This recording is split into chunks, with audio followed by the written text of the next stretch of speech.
I'm Aaron Gallo. I'm Marty Hogan. And I'm Eric Berry. And we're from the Starfleet Escape podcast. And you're listening to another great Four-Eyed Radio product. For more shows, check out foureyedradio.com.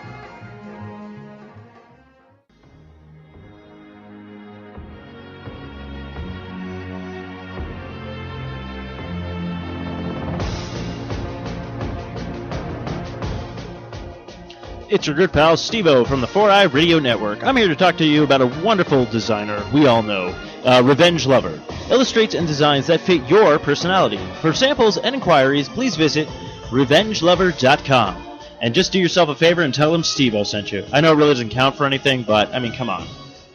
Who are you gonna trust? You gonna trust somebody else? No, you're gonna trust me, Steve-O. Because, face it, I'm awesome. Hey everybody, what's happening? How you doing? It's Kevin Elliot. It's appropriately inappropriate. Nance is still out of commission being a mom to her new baby Jax. Give it up for new baby Jax and his first Christmas. He looks like a baby does. He does look like a baby. Just like a baby. It's great. So yeah, happy or Merry Christmas to everybody. Hope you guys had a good one. And now we're coming up on New Year's, which, like I said last week, Christmas sucks. It's boring. I don't like it for me. I'm Jewish. It's when all my friends do things and I just sit at home and can't do anything.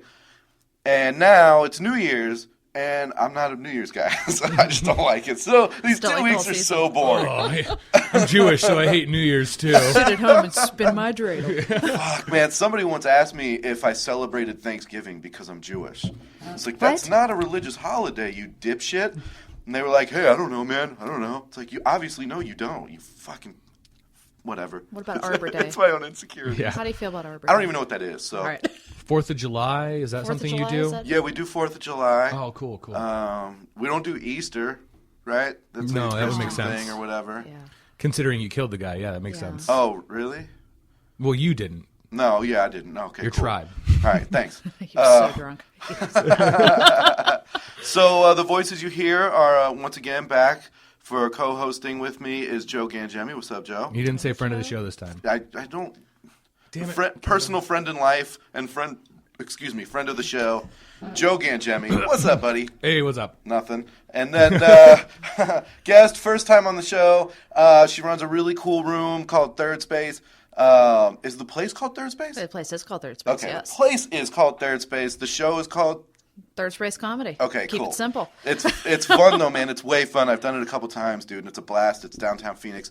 Erin Ontko, welcome to the show. Thank you. How are you? Good. How you doing, Erin? What's up, Erin? Good. I'm happy to be here. Do you have big New Year's plans? I don't like to go out on amateur nights. I don't want to mess with any of that, so I stay home. Cool, man. Great qualifier. Do you do amateur stuff night. on New Year's, Joe? Yeah. What? Drink. Just that. Just drink. All right, Yeah, so I'll go somewhere. no different so than Thursday. any other day. Yeah. Your Thursday plans. But I don't feel bad about it when I wake up hungover. Because it's like, oh, that was a holiday. This wasn't You're just a... celebrating. Yeah. And it's not because you're Jewish? No. First, before we get into anything, go ahead and promote and shout out anything you want. Twitter, Facebook, shows, everything. I'm just listed as Erin Ontko on social media. Keep that simple. Thursdays at 7:30 is the Third Space show. Cool. Everybody go. It's fun. Yeah. New lineups every week. And it's just fun. It's a cool little spot, man. It's I love fun. It. I love the way it is inside. It reminds me of not even being in Phoenix. Like, it seems like it should be in, I don't know, in New York City or something. Yeah, it does, dude. It totally does. It's got a really cool feel to it. You can buy the art on the wall, and the art's cool. The art's dope, yeah, they do different art every month for First Friday. They change it out every month with new artists, and it's a really cool place. People that work there are cool. They're really good to me. They're good. They're really happy to have comics there. They're big fans of comedy, so it really works out well. That's rad, man. Yeah. How did you, because you didn't start the room. I didn't start the room, no. How did you take it over? Steve Maxwell actually discovered it in between the first and second incarnations of The Hidden House. When it shut down the first time, he started running that show on Wednesday nights. And I had been there a couple times, and it was like, wow, this place is really cool. And then Amy Blackwell took it over in January, maybe end of January, beginning of February, somewhere in there. And I was helping, all kind of like, oh, well, you know, I'll help book comics. I'll keep things organized. I'll come down and help host, do whatever I can. I never had any intentions of running a show. This time a year ago, if you just said, hey, you want to run a show? No, I want to show up and then I want to leave. No, I don't want responsibility. No. And just, she got busy with school and it turned into a thing where, I'm going to not be able to be around as much. I said, why don't I just take it over? I don't want to see anything happen or see it slide away or anything. And why don't I just do it? And the first time I ever did that show, you were I wasn't there when you were there. What happened? No, I thought you were. I you was? were hosting. Okay, I thought I was off the one night. Amy was like, hey, can you do the show at Third Space? Yeah. And then I was messaging her about how long it was, I think, or how many minutes we got. And she's like, I don't know, ask Erin. Erin's running the show, basically. So I think that was like right as you were taking over. Erin's in charge of the math. Yeah. You're all screwed. Yep. So you're from the East Coast? I am from an hour north of Pittsburgh. So what's just a little what's the shithole town. The town is called Sharon, and it's a little steel town, about 10 to 12,000 people. Do you know where Pottsville is? Yes. You do? I do, yes. That's where my dad grew up. Really? Yeah. That's cool. Yeah. He talks about it all the time like it's the greatest place on earth. Yeah, I think Rolling Rock Beer moved to Pottsville. Actually. Really? Yeah, they do something there. I think it's something beer related there now. I forget what. Interesting. It was. Yeah. I know Pottsville had the first professional football team ever. Wow. The Pottsville Maroons, 1884. Wow. I don't know if the year's right. And you just got done saying you weren't good at trivia. I'm good at sports stuff. Oh, okay. Yeah. So. Well, that's spur. Yeah, We played trivia last night at Joe's house for a little bit. He got like every question right. I think I got most of them wrong. You didn't get any Teaching of them came in last. right. Teaching came in last. I think I got 2 right because I beat Justin. That kid's fucking stupid. No, it was comical, man. It was fun, dude. It was a fun time. So what was it like, man? Because I'm a West Coast kid. My parents are from the East Coast, but I was born in California. We live in California and Arizona. I don't know anything but warm weather. What's it like growing up, like on the East Coast? How depressing? It's depressing. Like how it is now where it's cold and it's overcast. It's like that probably about 330 days out of the year where I come from. So when it's like this and people are like, oh, I love it when it's cloudy. I'm like, this reminds me of wanting to kill myself. This is great. Yeah, this reminds me of seasonal emotional disorder. What is it? What is that? Seasonal... Like what people affect from disorder? Seattle get? Yeah. Yeah, that's a real issue. I have Yeah. family back east that they have to like really watch it and take medication when it happens. Yeah, because I've heard of that too. And I even noticed, like today, I was even thinking earlier, like, is what happened when the sun was shining? I remember that. We didn't used to have all this rain and all this overcast. Yeah, and we've all had this shitty shit. weather out here, but It does we've only make had you- it for like 2 weeks. Yeah, but even 2 weeks. But it's a long 2 weeks. Yeah, every day when the sun isn't out and It's it's a a little long overcast, it's time. like, oh. I get closer this and closer to sucks. driving a car off an overpass. You know, Yeah, every cloudy day. I can't gets take worse this in shit. here. Yeah, I don't have windshield wipers on my car. The summer will never come. yeah. That's how it starts to feel, and it's like I've never had to wear a winter coat. You hear, and then back there, it's actually going to be warmer the week of Christmas that I'm home. So it's like I want to see snow just for those couple days, and Yeah. it's going to be colder here. So you're heading back for Christmas and New Year's? No, just I'll be back there. Oh yeah, Christmas by the way, we're Eve. recording this before Christmas. Oh, spoiler alert. Sorry. Spoiler alert, Christmas is coming. I'll be back there just for a couple days right around Christmas, and that's it. But it's like, I just... Are you wanna see excited? snow. No, not really. I mean, yes and no. I mean, I want to see my family. I want to see my friends. But it's like, I don't want to spend 10 hours in an airport and all that other shit. shit. Mhm, especially right now. Yeah, Oh, exactly. when did you move? I've been out here 10 years. So Okay. I've been here for quite a while. Yeah, but dude, okay, so like you went to high school and stuff in Pittsburgh and or at least Pennsylvania. Yeah, in Pennsylvania. Yeah. Like I don't know, I always like to hear stories, like childhood stories of mischief stuff. Like, did you ever get into trouble? Or Did I ever tip any cows? No, we just... I we heard did, that's a myth. Yeah, that is a myth. Right? I don't think you can actually tip a cow Yeah, over, they weigh I too think. much. Yeah. Oh, I've tipped cows. No, have you really? Yeah. In Nebraska, I've definitely tipped. You Well, yeah, have? Nebraska. Yeah. Lighter cows, I guess. I mean, that's... Yeah, I those swear. are pussy cows. Those cows barely weigh anything. Yeah, I that heard was it a Friday night date, I'm sure. It's one of those skinny cow things. I know what this is. yeah. Diet cows. Skinny cows. I'm gonna get one an ice cream sandwich. Just tip it over.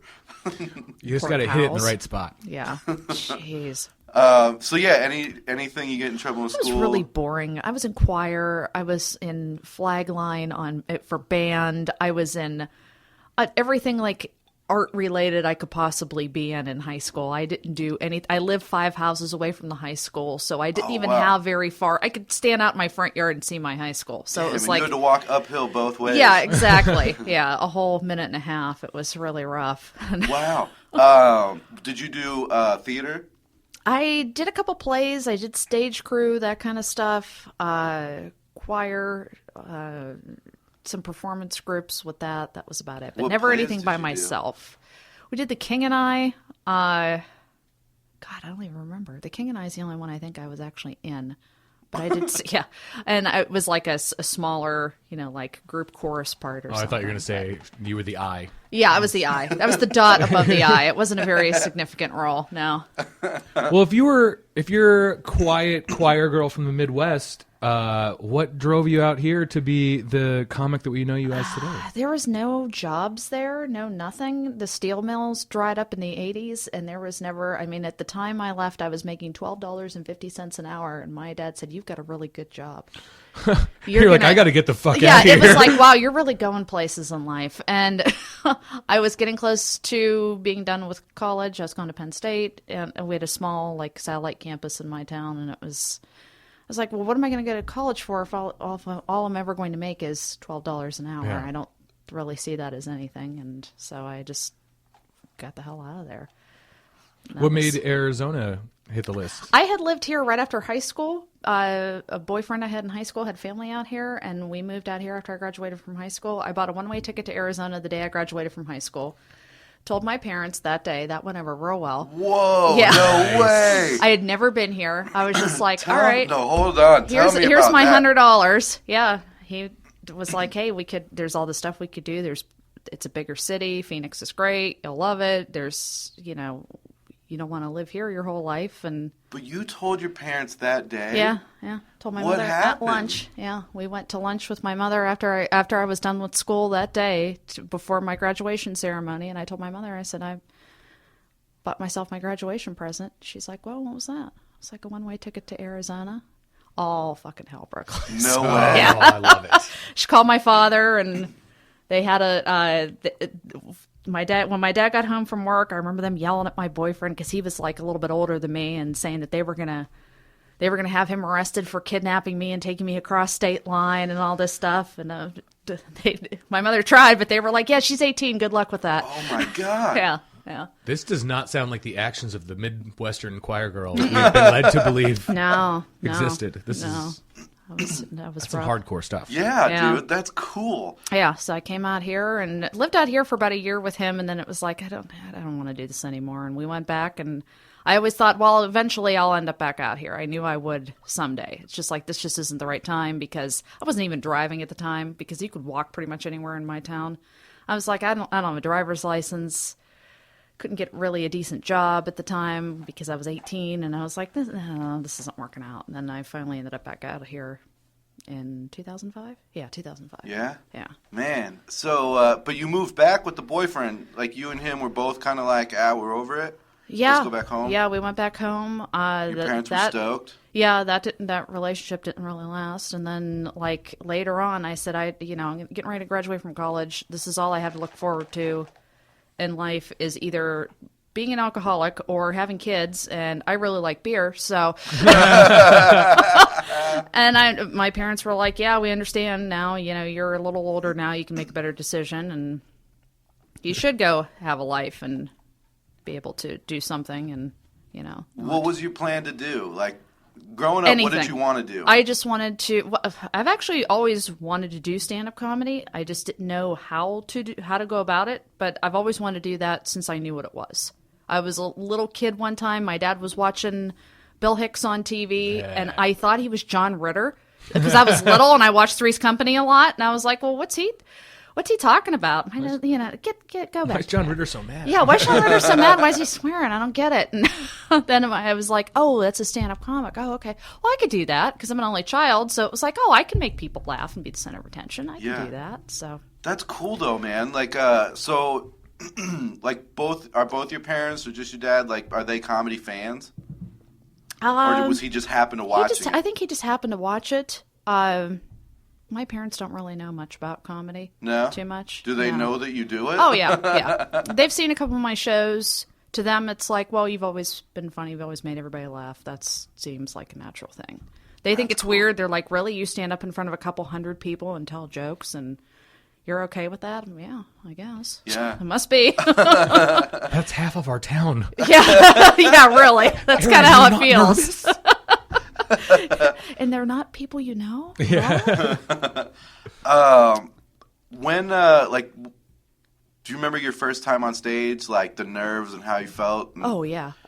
First time was I was taking Tony's classes at, they were at the Improv then. And we did a student showcase, and you got to perform at the Improv, was your final class. You got to do a showcase, and they had 400 people there. And it was like, I couldn't even believe that during the class that I was ever going to be able to stand on the Improv stage. Yeah. I was like, you mean we actually get to go up there and tell jokes? Really? Yeah. And that was exciting to me. And I don't think I slept right for like a month before the show and a month after. And it was like really exciting to me. Yeah. And Yeah. That stage is really exciting. yeah. It's yeah. I haven't performed there since, but I've done a couple times at Stand Up Live, and that's pretty cool too. Yeah, to me, it's the same. They're one and the same, Yeah. man. They're Yeah. both A clubs that are nationally known. Yeah. They're big time. So it was exciting. What are you embarrassed by any of the material you did from the first time? Looking back now, Yeah, pretty much all of it. Yeah. yeah. I told Amish jokes in my first show that I still tell once in a while, but I hate telling them now. Now I'm like, I know this works. I know it's cheesy, but I know it works well for club scene. So I do it every time I do a club set, but I hate it. Yeah. that's so cool. It's actually cool that you said that. I know because you said I know it works for a club set because it's different. Yeah, when it you're is. doing a club as opposed to even a theater, stadium, bar, like they're all so different. Material works very differently. We talked about that with stores last week, about how you have to size up a room and say, like, what is this room going to actually respond to? And a lot of times you're like, it's that joke I don't even want to do. Yeah. But it's worth it because they'll laugh. Yeah. Or you're like, no, I hate you people. I'm going to tell a joke I want to tell. That's even better, yeah. We're doing this my way. Yes. And sometimes that works out too, which is surprising. So It does. And actually, we asked again last week. We asked stores this. Have you ever been combative towards the audience if they don't want to go your way? no, I think I'm too afraid to do that. Yeah. I've never really had anything go really bad. I mean, I've been heckled before and had people yell stuff out and dumb stuff like that, but I've never gotten belligerent or maybe even called out the audience when I should. Because sometimes people say, well, why didn't you say this or why didn't you acknowledge this? And I just don't even think of it in the moment. Yeah. So I wish I could have, but Why do you think that is? I don't know. I think I'm afraid to. I think I'm afraid to be rude or to do any of that. When I hosted at the Laugh Factory, there was a table. Well, the whole audience this one night was really like, I don't even know why they were there. They all looked mad. They all sat there and looked at all of us like they were angry. The one time I've done the Laugh Factory, that was the whole crowd. That was how it was. Why And are you here? And it wasn't that I noticed that the feature and the headliner had trouble with it too. So when I went up there was a whole table of like 5 or 6 guys all sitting in a row. They looked like they had never been laid in their life, and they decided to go to the comedy club that night to get over that. And they're all just sitting there like staring at me and looking angry. And it's like, what is your why are you here? And I wanted to say something that night to them, but then I was like, no, it's not worth it. Probably wasn't. I'm getting paid. I'm kind of afraid to do that. So. It's weird. I was having this conversation. I've heard the conversation before too from other people, but like when you're doing a room, and let's put your mind in of a headliner, right? So you're headlining a weekend, and you think as a headliner everybody's here to see me, but they're not. They're just there for comedy. They got free tickets. They are looking for something else to do. They're not that comics crowd. Yeah. The goal, like it's funny when they said it in the conversation I had was, the goal is to get 25% of those people to actually want to see me. Yeah. You know what I mean? Like they're there, and that's very low percentage of who's there. Yeah. Of 100, if it's 100 people, only 25 people came to see you. 75 are just there. You better hope they're laughers. Yeah, and you got to try to win that over. Like, this is the hardest job. Yeah, even before I came out here, I would always go to the comedy clubs and stuff and try to get friends to go. And I have friends that go to comedy clubs, but they don't know comics at all. I'll say even somebody like Ralphie May or Gabriel Iglesias, and they're like, I don't know that. Really? It's like, why do you go to comedy clubs so often? If you don't, they'll go down to the Pittsburgh Improv or something. I It's like the how do you Pittsburgh not Improv, know? man. I played it a Yeah. long time ago. Really? Oh, that's a nice place. Yeah. What's the scene like now in Pittsburgh? I don't know as far as there, but up where I'm from, I've done 2 shows up there, and they have like maybe 3 shows going. Yeah, it's not very in the big. whole area. And when the saddest part was last year when I was there, they only had one really one place that they were doing shows at, and it was around Thanksgiving. And they were like, okay, well, at the end they said, this is our last show, and this place is closing. And I'm like, but where are you guys going to perform? They're like, well, we don't know. And I'm like, this is all you have and you're losing it? Are you serious? There's a lot of bars in Pittsburgh, man. Just start up rooms. Yeah, Like, and this was in Ohio, and it was like, oh, God, you poor people. This is it's so close to Ohio. Yeah, it's like you have like there's only 15 of you, and you only have one place to perform, and that's it. So Fuck, dude, that's crazy. The Phoenix scene does not realize how lucky it is. Oh, I know. They Not at bitch all. all the time, and it's crazy. Like, we have a much more inclusive scene than other places. We have a lot more opportunities. we have a lot more room to bitch. We can pick Yes. and choose. I'm not going there. They don't even have a place to say I'm not going Yeah, there. you can't, Yeah, right? you can't cross someone off your list if Yeah. you're in Ohio. Exactly. It's, why are you doing a set tonight? Oh, I don't have the capability. There's no Yeah. way I can. Here, it's like, why are you doing a set tonight? I'm kind of stuck up about it. I'm not going to do shit. Because and that's not saying anything negative about anybody. I do it sometimes where I'm like, I mean, is it going to be worth my time? And it's sometimes so it isn't. fucking gross. And Just get over yourself, Kevin. No, it's 100% true. But I've learned from my mistakes too, where I have done shows and I'm like, this legitimately isn't. This is a waste of my time. It's a waste of everyone's time. Yeah. And it actually hampers my material going into a bigger show because I'll do this one thing and I'll get nothing, and I'm like, I blame it on me. Like, everything's blamed on me. I could have gotten the one person that was here to laugh, and I didn't. Person. Yeah. And you go into the bigger show with your comments down, so I'll sit some of those out. Like, if I get asked to do the smaller shows or something, I have a bigger one coming, I'm like, for me personally, I just can't get over that hump. You want to go in with that confidence. Yeah, I need the confidence at this point in my material. See, which that's is when I shitty to know I'm say. going to bomb. If I have any amount of confidence, that's when it's like, oh, I'm feeling pretty good about this. I'm going to eat shit tonight. I know it. Oh, no. Well, I've been at shows, and the second it started with the first comic, I just know already. I'm like, they're not gonna like my shit. I'm gonna eat shit. Yeah. And I do, and I go up and I do terrible. Yeah. That's why now I just remove myself from the room until I go up. I try to do that, so I have no idea what I'm getting into until I go up. That's smart. I wonder. I always just figure everybody's outside smoking or just doesn't want to be in the show because they hear all this stuff a million times. But I guess that could be it too. Oh, isn't that funny? Okay, this makes me laugh at myself about how much of a douchebag I am, because someone will start doing a thing in their act, and I'm like, ugh, this again. And then I'm like, why is the crowd laughing? Yeah. And then I remember, I'm like, oh, I laughed my ass off the first 5 times I heard it. Yeah. Now I've just heard it because we hang out all the fucking time. Yeah, you hear that joke, you're like, if I have to listen to this one more time. Dude, totally. Yeah, it happens. Like all of Joe's act. Yeah. Like, how is anyone laughing at this Every shit? time I start a joke, everybody in the room just rolls their eyes. Ugh. I feel bad running a show because sometimes I'm like, I really have to go to the bathroom, but I don't want to walk out during anybody's set because you can see everybody Yeah. in there. And I'm like, I have to wait till the headline. Oh, no, I want to watch the headliner too. Yeah, God! that's got to be pressure. I won't run a room because of the pressure. And every week you have to do that. You got to put a lineup together and worry about them getting there and stack like the lineup, putting the lineup together properly so that the show works well. And are people going to be there? What do I do? Like, dude, I can't imagine. I've gotten to the point where I don't care about a lot of it. Like, Yeah? it's like, well, I know I've done everything I can to get people here. I've asked everybody, is everybody in? Does anybody have any place they need to go? Are they going to be late? Anything before I write Oh, the you were lineup? great about that when I was on a couple weeks ago. I try to get people, I try to stay as informed as I possibly can. There's always somebody who's going to cancel last minute. Stuff comes up. I understand. I used to worry so much about canceling until I ran a show. And then it was like, that they don't care. Unless you're really hurting for people, you don't care. You're like, really? I have 15 comics. Go to your sister's ballet recital. I don't give a shit. So, Well, whatever you're doing is working really well because that room has grown a ton. Like the first couple times I did that room, there was people there and they were excited.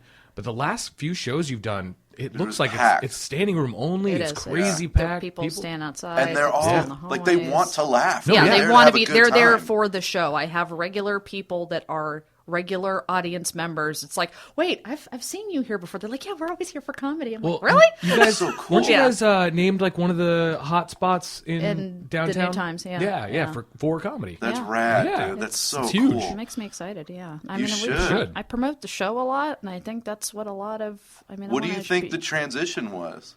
promoting?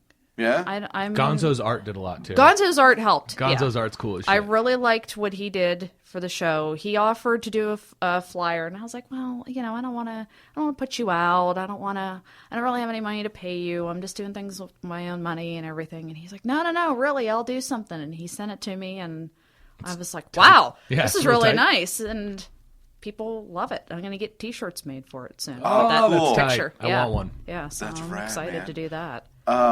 Let's get into being a female comic. Okay. I know you don't have to be so negative. I mean, Jesus Christ. Don't put that on her. You're making her attitude based up on what you want it to Yeah, be. that's true. That's Why are you disgusting. not a guy Don't comic? mansplain Why her are you not a attitude. man? It's look, for as shitty of a saying as it is, comedy is a boys' club. There's No, a I lot agree of with that. guys. Yeah. It is dominated by men. And I prefer to be the only female on a lineup. I really do. Yeah? Yeah. Why? Because I feel like if you get... I don't want to be on a women's show because, first of all, I think it's bullshit. I don't like the whole concept. I want to be a comic. I don't want to be a female comic. Yes. And I don't talk about my vagina. I don't talk about dumb shit that some female comics talk about. So I don't want to be lumped in with that. And I also don't want to be on a show where... I don't know how you guys do it, where 3 or 4 of you might be talking about the same thing in one night. Yeah. Whereas at least I know that I'm going to have a different perspective than everybody else on the line. Yeah. But now I've gotten to the point too where I get, oh, you don't book any women. There's never any women on the show. I'm like, dickhead, I'm hosting the show. Yeah, What more do you want?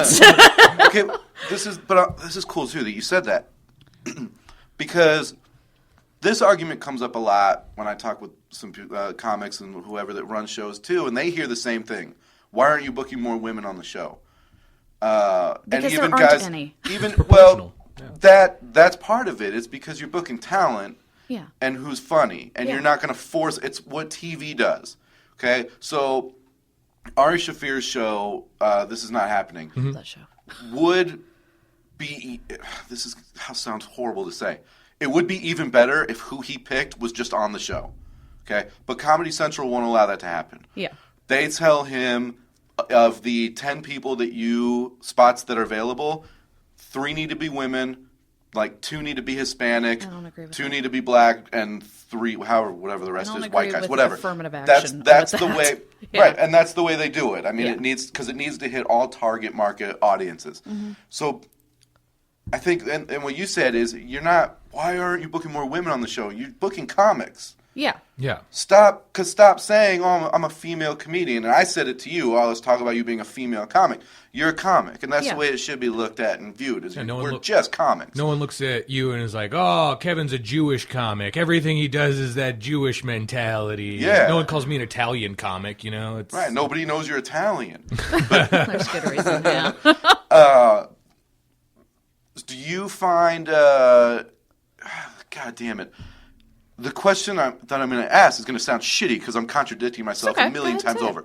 But do you feel like there's competition in female comics separately from just being a comic? Not that I've noticed, because, like I said, I don't think that there's enough of us that like we have the butting heads as much as the guys do. Is it a girls' club like it is a boys' club? I don't think so at all. That's cool. Because I don't think that there's enough of us running into each other at shows or for there to be a problem. I'm not saying that there isn't. I just don't see too much of it. I see that, like, if you feel pressured to book a female comic, I at least want to see somebody who's funny or somebody who's not talking about, who doesn't use their time to go up and say, here, for 10 minutes, I'm going to tell you what a whore I am. Right. I don't want to see that. I don't want to book that. Yeah. So that's another thing but at the same time, too, I don't want to see a guy talk about his dick for 10 minutes. Yeah. So as long as you're funny and you've got something different to share. I don't care if you're gay. I don't care if you're. I do book a lot of gays though. And I don't want to. I just don't want to hear. I don't want you to make girls look worse. Is what it is. Sure. And in this, at least in our scene, there's that old adage that like women aren't as funny as men. I would agree with that in some cases. If you take proportionally the amount of male comics in the Valley and the amount of them that are funny versus the amount of female comics and that percentage that's funny, I think the females have the males beat. Like there's a lot more funny female comics in our scene proportionally than there are the same amount of guys. Yeah, and like, there's a lot of bad guys when there's only a handful of if bad there's girls. 100 if there's 100 guys doing doing comedy and 5 aren't funny, it's different than there's 10 female comics and 5 aren't funny. It's the same amount of unfunny people. It's just that there's and in reality, if you took more. if that number was like closer, it'd be like, well, there's only 10 female comics and 2 of them aren't funny. Like that's how much the discrepancy really is in our scene. But that's how it is. There are a lot more guys, and I've had this discussion with other producers where I've seen them say, "Hey, we want to do a show." I think I had this discussion with Michael Palladino. He said, "We're doing a show. We want to do 3 guys and 3 girls, and I won't take any more guys. I need 2 more girls." And I said, "That's not fair, because you're trying to force a quota where you don't have the same amount of people to pull from. That's not very fair. Yeah. Don't think that we don't appreciate you trying to make the effort or that you're not aware of it, but you can't pull people out of thin air. You just can't." I think if there was a show, like a guys versus girls show, and the audience chose, you know what I mean? And there was like, 3 guys, 3 girls comics, the girls would win. Yeah. I just think it's a different type of mentality with the guys than the girls. And I think the guys are just naturally a lot more comfortable on stage. And when you talk about this isn't happening, I think that I've watched that show before and thought, I could never do that show. I don't have any stories that are interesting enough or that are funny enough. Where probably just about every guy's had some crazy, I got drunk one night story. Yeah, I guess that makes sense. But that's just your personal stories, right? Yeah. Because I don't have that many interesting stories. I couldn't none that could be on that show. Right. Not many people can be, and people kind of audition for it, and they're like, "Dude, you have nothing." Yeah. Like, you know what I mean? It's a really good show, though, so everybody should check it out. Yeah. New season coming, I think, in the spring. They're doing editing right now. So, where does your comedy come from? Just whatever's going on in my life. Yeah. I don't sit there like, okay, today I'm going to write a joke and it's going to be about Christmas. I can't do that. I have a really hard time doing that. For the theme shows and stuff, I make some sort of effort because you have to, but I can't do that as a general rule. It's just whatever's going on in my life that strikes me as funny. Some people can sit down and write books full of material or whatever they're working on. It just doesn't seem to work for me. What? Is that what you do? No, I don't. Did you point at me? Yeah. I was looking at Erin. Yeah. No, I can't do that. No? He gave you the finger, actually. But yeah. I did not. I pointed at. But I did just author 101 pickle jokes. You can pick it up at your Barnes & Noble. It's a joke entirely about pickles. I'm running a pickle night. Are you? At Perfect. Third Space. Perfect. It's all men on the lineup. I'm not even hosting. And you all tell pickle jokes. Yeah. No dick jokes. Just pickle just pickle jokes. So I hate. I don't What's hate the deal with this pickle show? Sorry. Gold. I don't enjoy guy comics that just do dick jokes. I think it's kind of corny at this point. You know what I mean? Even I'll do jabs at myself during my act and say certain things or whatever, but that's not what the joke is. That's funny. I just got a message. Sorry. Shouldn't be checking my phone. You guys shouldn't be listening to me tell you that because I should have never said it. Yeah. So, what are you doing? The same, though, goes for female comics. I don't enjoy when they're talking about them getting fucked all the time and their pussies and this and that. Where I'm like, come on, man, get creative. Like, I agree with the creative part because I like, this is me personally, I like a good vagina joke if it's clever. Also, I like a good dick joke, but I think it because that one's been so run down, it's got to be very clever. It's got to be clever. And I don't typically like vagina jokes, but I had a girl from LA out, Sarah Mosajabi. Have you seen her before? She came down to Third Space, and she started out a little timid kind of. And I thought, oh, geez, I shouldn't. Why did I'm going to kill Rob? Maybe. And but then like she quickly, like within 2 seconds, got her footing and went off and did quite a few pussy jokes, which I normally wouldn't like, but they were clever and they were funny enough that it wasn't like, I fucked this guy, then I fucked this guy, and who cares? You know, it wasn't anything like that. That's true. So I'm contradicting. I'm so interested in hearing a woman's perspective on things. You know, I hear so much from a guy's perspective. Me being a guy, I already have a perspective, and then I hear, most of my friends and comics that I hang out with are guys, so I hear all that perspective. When I see a woman come on stage, I'm like, all right, cool, fresh view, like something that I don't get to hear all the time. And then when they come with some shitty material, it's like, what a waste. Yeah. I don't. Maybe that's me, but I've always liked female comics, and when I see a female comic go up, I'm just like that. I get excited for a minute. I'm like, she could be really good. And then if they're not, it's like, it's just disappointing. I'm gonna go smoke a cigarette. But in general, I root for female comics, not because they get a bad rap in the scene or whatever. Growing up, I always liked female comics. I liked, especially like Paula Poundstone, early Ellen stuff. When you're a female comic and you don't have to rely on the fact that you're being a female, something about that perspective is so much different than what the average comic offers. Yeah, and I booked Jackie Cation a few weeks fantastic. back, and it was a really good show. She did really well, but she's an example of somebody who isn't a female comic that isn't talking about right. You know, and I've watched some shows, I've watched some stand-up specials where it's like, geez, I guess all I need to do is talk into a microphone for an hour and wear leather pants. That's all I have to aspire to. But she's not like that, and that's what I really enjoyed about watching her set. And it was good. And then when I see the female comics who talk about here's why I'm a slut, I feel like I get madder at that than watching a guy do a dick joke. A predictable dick joke. Because you feel like it's an easy road? It's an easy road, and it's like... It's heck, yeah. You shouldn't be doing that. There's so few of us. Don't set the example of, this is why people think that women aren't funny. You're making it harder for us. Stop it. Do you think it's more vulgar for people to listen to women talking about vaginas than dudes talking about their dicks?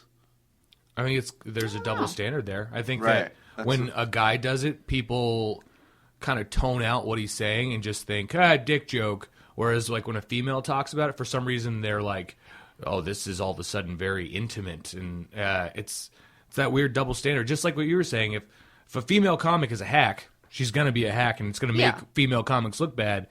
But if there's a guy comic that's a hack, he's got to be really fucking hacky before someone steps up and is like, this dude's a hack. And it's harder to convince people that it's hack, because most of the time if a guy does shitty dick jokes, you all know it's shitty dick jokes. If a girl does shitty period jokes, yeah, but she's pretty and she's nice. And, or people just laugh because they want her to feel good or whatever. And so it adds that false sense of, I did a good job. Yeah, and that's the hard part with the guys, is it's like, well, if I don't laugh, then if I do laugh, then maybe she'll blow me after the show. Oh, there's that. Yeah. So, and whereas everyone knows I'm not going to blow them, so I don't ever have that problem. I'm like, just don't touch me. No. No one's giving Erin fake laughs for the blowjob. No. She's not going to do it whether you laugh really hard or not.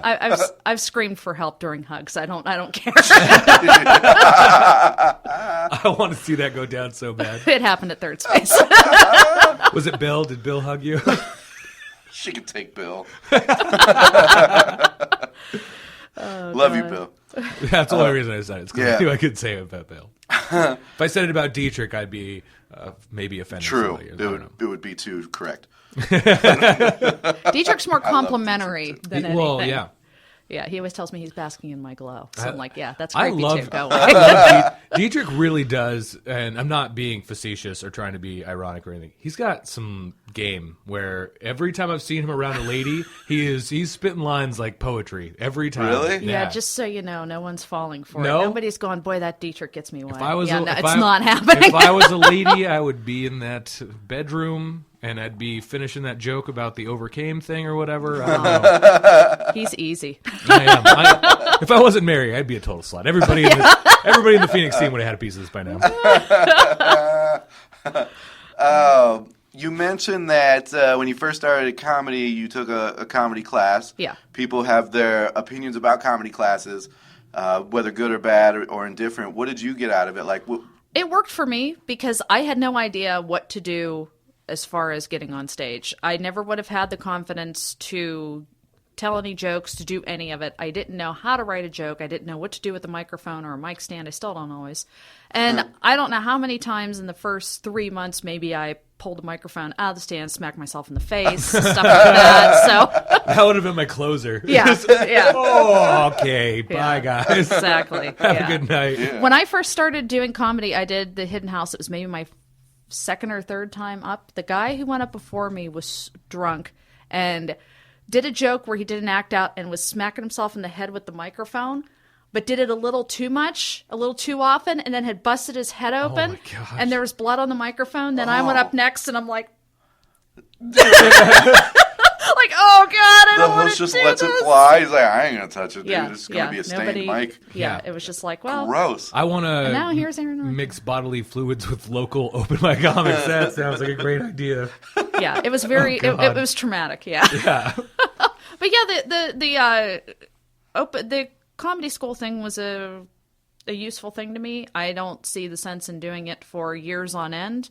I'm not trying to get a PhD in it, so I don't see the sense in that. But for what I did it for, the one and done, it was helpful. And What kind of I stuff enjoyed did they it. teach?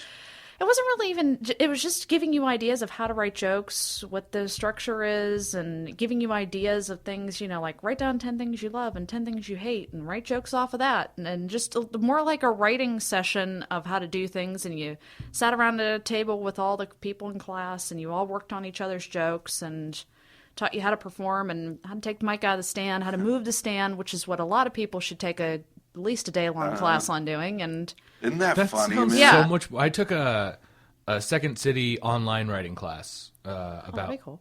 Yeah, and I thought it was going to be awesome. That sounds way more beneficial than what I got because they didn't even there was no pick some stuff and make a joke structure and this is how you go about it. It's just like, hey, turn in your stuff at the end of the week, and it was like, all right, now I got to figure out how to write a joke, and there was no instruction like that. That actually sounds really beneficial when you're starting out. It was pretty helpful to me, and I've thought about going back once in a while, but then it's like, I just don't want to pay money. And Yeah. that's That about and it. right now, you've done bigger shows, you run a show. If you walked into my intro to stand-up comedy class and you're like, hi, I'm Erin Ontko, and I run a show in Phoenix, I'd be like, oh, fuck this bitch. Well, yeah, I guess that She's isn't fair gonna to kill this class. God damn it. that isn't fair to other people, but you did have to come up with 5 minutes of material, so it would be useful for that, and it would be useful just to kind of get the feedback of other people, which I guess I could get anywhere too if I wanted. And there's certain benefits that I could see to it to try to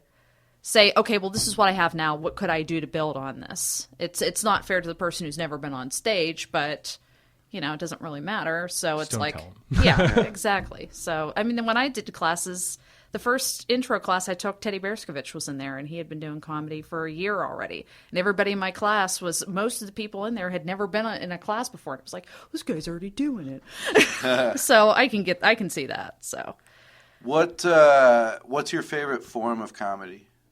as far as like Stand-up, sketch, Stand-up. watching people fall down. I don't know. yeah, stand up. I took some improv classes. The Torch is great for classes. I don't like working with other people. I like it works well for me because I don't have to worry about anybody else with doing stand up.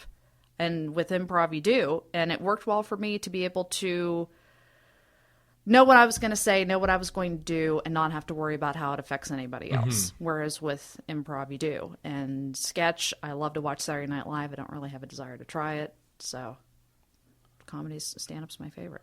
Best show you've ever done? Best show I've ever done. Or most fun show you've ever done? Most fun. Oof. I've done a lot of the Space 55 theme shows. Those have always been a lot of fun. The best show I've probably done was probably the 10 o'clock show that I did at the Laugh Factory when I hosted. It was just like the most perfect I show. remember you posting about that on Facebook. Yeah, it was great. The show before that was the worst. I go to pull the microphone out of the stand, the cord fell out the back, and I never had that happen. And they had the music playing. I hurry up, grab it, go to look to see how to stick it in. My hands were shaking so bad I couldn't get the microphone. no. The music stopped, and then they were like, then they started again, and I'm like, what do I do? What if I can't get this in here? What if it's broken? What do I do? And then finally, and then it started again, and I was like, oh God! And finally, I got it in there. Then my phone fell off the stool, no. and it was just a horrible Just show. fighting an uphill battle. Yeah, from and there. the second time when I finally got started, and then my phone fell off. There was a woman that was sitting right up front, and she went, "Oh," I was like, "Oh, that made it worse." Yeah, and then that was yeah, and then that was a table of guys that didn't want to be there, and it was like, this is the worst. Damn, that sucks, man. Yeah. What would you do, Joe, in that situation? If the mic cord came out, Yeah. yeah, I'd probably panic. And my hands would probably shake until some old lady was like, "Oh no!" But I might yell. I think now that I've heard that, and now that I'm thinking about it, like in that emergency situation, what do you do? I think I would probably just yell and be like, "We're gonna start this out with my stage voice," as I was trying to fumble around with it, but only because I have preparation now. Otherwise, I would have just been like, "Oh no, oh, this isn't happening. Oh, this is horrible." Oh, jeez. And then peed. Yeah. Yeah, exactly. Most embarrassing moment of your life? Most embarrassing moment of my life. God, I Not don't even on embarrass stage. easy. Yeah, not even on stage. Yeah, I don't embarrass easy. Excuse me. When I was in high school, we were doing a halftime show for the band, and I So it's good enough, embarrassing enough. Exactly. Good story. I was carrying the American flag because I was the tallest one, and that's how they figured that out. And we went to go start marching out, and I got about 10 steps out and caught the eagle on the top on the goalpost and went and flew, like kind of swung under it and right on my ass in the mud and was covered in mud and could not get back up because it was muddy and it was cold and I couldn't stop laughing. And I had to have a couple guys come pick me up and get me back out. Awesome. And I had the whole marching band behind me, like 300 people behind me. Yeah. That was probably the most embarrassing. That's awesome. Yeah. That one. Jesus, excuse me, my throat. You know, it's like a frog is in there. What's one thing that you always wanted to do before you die? Probably just travel more. Just get to Everybody see with their places. fucking traveling. Yeah. Stores is looking for somebody to go to New Zealand with if you're interested. No, it's all right. What place? I don't What feel like place? No, I like fact Matt check the Stores. entire I flight. just, yeah. Well, he probably would, yeah. Yeah. Actually, the temperature in an airplane can be 78 degrees. Yeah. What? Who asked? What? Walking up to random animals and giving them facts about themselves. No. Nah, I can't. Nah. Where do you want to travel to? Anywhere. I just grew up somewhere where nothing exciting ever happens. So anytime I get to go anywhere, I went to El Paso this year and did a show there, and it was like the most exciting thing. It was the first real vacation I had been on, and I was just probably a little too excited about going to El Paso now that I look back on it. But it was a fun time to me, and it was like, well, this is something with comedy where I'll probably get to go places and travel if I want to, and so why not? Cool. Biggest success of your life so far? I'm still alive. Good call, dude. I haven't Good call. accidentally killed myself yet. What about anybody else? Anybody else? Not that I'm aware of. There you no. go. Then There you go. you're in the Yeah. positive. Good job. Yeah. Let's see. Who are you influenced by in comedy? I want to be more like Doug Stanhope. Yeah? Yeah. I like where he's at now, where he kind of pokes fun at people's beliefs and politics and everything. I really like that. And I realize it's going to take a while. You can't start out with that, but Well, even like you said, he didn't start out like that. No, he didn't start out It's only like that. been in the last few years that he's really gotten into that mentality, and Yeah. I think he's taken off because of that. yeah, I love that. I've watched Beer Hall Putsch probably 100 times, and that's one of my favorite things to watch and listen to. So That's a special on Netflix. yeah. For anybody that's Yeah. wondering, you can go see it. Who's your favorite female comic? My favorite female comic? Probably Jackie Cation. Yeah? Just because I've met her a couple times. I had her perform. I really enjoy her comedy. I really like the style that she has. She's probably one of my favorites. What Name a female comic, Kevin, other than Jackie. Name Yeah. one? Who Name you one. like? Yeah. Who do you like as a female comic, Kevin? Real funny. Got you. I'm just kidding.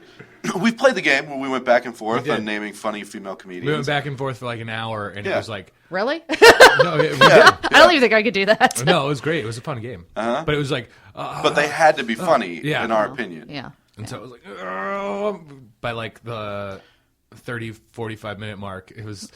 We started to have, we had to describe why we thought they were funny. Yeah, Because yeah. it was like, no, both of us, both sides It's were like, Kristen Wiig doesn't do stand-up. Shut up. Be done. yeah. It was very much that discussion. Yeah. I've already said Maria Bamford 3 times. Yeah, exactly. Yeah, I think we did. We did. No, fuck. Yeah. Who's that girl that does like the Asian lady thing, but she's Mexican? That one's funny. That's how it ended up. I don't know, do you remember that? No. Yeah, that's why I say She's like you a just have to be Hispanic able to chick, and she does the thing about Angela going to the Johnson? nail shop. Yes, Yeah. Angela Okay. Johnson. See? Good call. Good pull. just leather pants. Good. I mean, that'd be cool. Yeah. We were scraping the bottom of the barrel. I'll agree. Yeah. Joe, any questions? Who are you going to get at third space to top Jackie Cation? Because that is such a huge get. Are you even trying to, or is that just like? Oh yeah, I've got people in mind. Yeah? Anybody in particular that you're? No, I don't want to wanna- say. No, okay. I don't want to. I don't want to No jinx it till I teasing? know Too more. bad. Yeah. Damn No, it. till I can get it. Till I can get it. Jeff Garland was supposed to be at St. Scottsdale this last week. I don't know what happened. No, I don't like Jeff Garland. No. Oh, fucking Joe. You're so funny. It's an inside joke. Which is good for podcasts. That's what always. people want to The hear. crowd loves when they don't know what's going on. That's funny though. What do you want to get out of comedy? I want to get better. Yeah? I want to be. I always hate saying this because it sounds so shitty, but I want to be as funny and comfortable on stage as I am when I'm talking to people in a group. Because I That's feel the like, goal. yeah, I can be funny. I know if I walk into a group of people, 4 or 5 people, or go out with my friends, I know I'm going to make everybody laugh. Mm-hmm. With a stage, I don't. Sometimes it's hit or miss. Isn't it frustrating knowing you know how to do it? Yeah. You're just not brave enough to do it. Yeah. Patrice O'Neal's the greatest ever at it. Oh, yeah. He would was go up on very stage. natural. Yeah, he just had a conversation. And you felt like you were responding. And that's why he had to die. Exactly. I don't want to be that good. No. I'll be just fine being a heck. Thank you very I'll much. be cool with being Bill Burr. I'm gonna living. be a real old heck, There you go. telling puns at Eddie 90. Hackett, Buddy Hackett. Fuck me, man. God damn it. Aaron, what are your thoughts on blackface? It's funny you bring that up because Is it? yeah, It's not funny. It's not funny, anybody. No, it's not. Oh shit. I did have that person booked and private messaged them and said, "Hey, I don't want to be a part of your mess. I don't want to alienate my audience, and I have 4 black comics on the stage that night. Do you really want to take a gamble that they won't beat your ass?"